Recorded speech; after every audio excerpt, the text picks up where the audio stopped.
প্রবাসী প্রেরিত অর্থ বা রেমিটেন্স হলো প্রবাসে কর্মরত কোনো অভিবাসী তার নিজ দেশের জন্য যে অর্থ প্রেরণ করে তাকে রেমিটেন্স বলা হয়।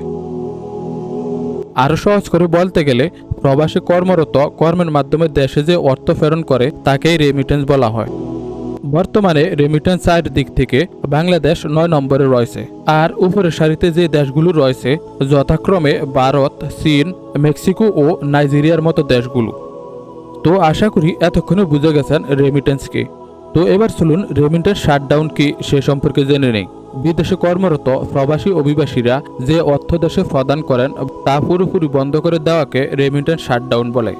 এখন প্রশ্ন হলো, প্রবাসীরা কি পুরোপুরি রেমিটেন্স পাঠানো বন্ধ করে দিতে পারবে? উত্তর হলো না, কারণ তারা দেশে অর্থ না পাঠালে যেমন দেশের অর্থনীতির চাকা বন্ধ হয়ে যাবে, তেমনি তাদের পরিবারও ঋণগ্রস্ত হওয়ার সম্ভাবনা রয়েছে। সেই ক্ষেত্রে অনেকেই হুন্ডির মাধ্যমে দেশে টাকা পাঠাতে পারবে। তবে প্রবাসে হুন্ডি সিস্টেম সব জায়গাতে নেই, বা হুন্ডি সিস্টেমে ঝুঁকিও রয়েছে। তো এবার জানুন, বৈধভাবে দেশে টাকা পাঠালে দেশে কি উপকার বা সাধারণ মানুষের কি সমস্যা হতে পারে, ও হুন্ডির মাধ্যমে টাকা পাঠালে কি সমস্যা হতে পারে তাও জেনে নেই। তো প্রথমে বৈধভাবে রেমিটেন্স পাঠানোর সুবিধা ও অসুবিধা সম্পর্কে কথা বলি। নাম্বার 1, বৈধভাবে রেমিটেন্স পাঠালে এতে করে আপনার অর্থ সরাসরি বাংলাদেশ ব্যাংকে এসে পৌঁছাবে, যার ফলে দেশের রিজার্ভের পরিমাণ গ্রো করবে। নাম্বার 2, বৈধভাবে রেমিটেন্স পাঠালে আপনার টাকার নিরাপত্তা বা সিকিউরিটি অনেক বেশি এবং দেশের ব্যাংকগুলোও ফান্ড ফিরে পাবে। নাম্বার 3, বৈধভাবে রেমিটেন্স পাঠালে 2.5% প্রণোদনাও পাবেন, যা হুন্ডির মাধ্যমে পাবেন না। এবার জানুন, বৈধভাবে রেমিটেন্স পাঠালে কি অসুবিধা হতে পারে তাও জেনে নেই। আপনার কষ্টার্জিত আয় করা রেমিটেন্সের অর্থ দিয়েই কিনা হতে পারে রাইফেল, ককটেল, বিভিন্ন মরণঘাতী অস্ত্রশস্ত্র, এবং আপনার কষ্টার্জিত রেমিটেন্সের অর্থ দিয়ে তৈরি হতে পারে ইংল্যান্ড, কানাডার মতো দেশগুলোতে বেগম ফারাও।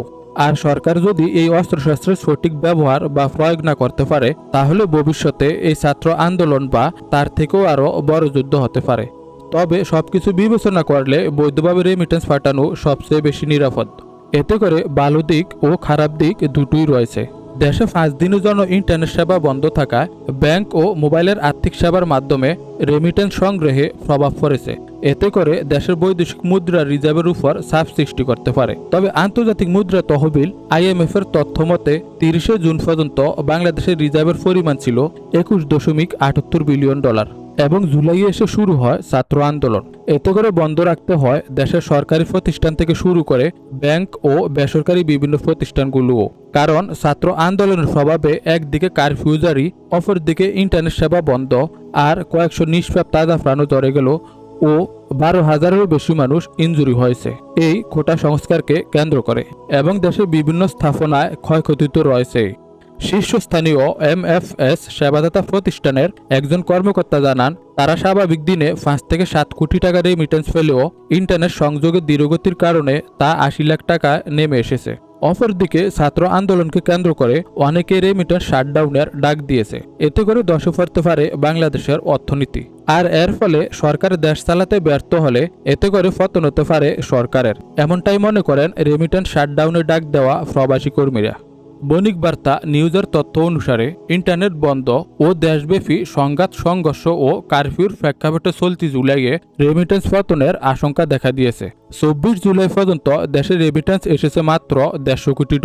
এর মধ্যে প্রায় $98 কোটি এসেছে প্রথম 13 দিনে, আর 14 থেকে 24 জুলাই পর্যন্ত 10 দিনে রেমিটেন্স এসেছে মাত্র $53 কোটি। যেখানে গত মাসে প্রবাসী বাংলাদেশিরা $254.26 কোটি রেমিটেন্স দেশে পাঠিয়েছিলেন, আর সেখানে এ মাসে মাত্র 26 দিনে $53 কোটি এসেছে।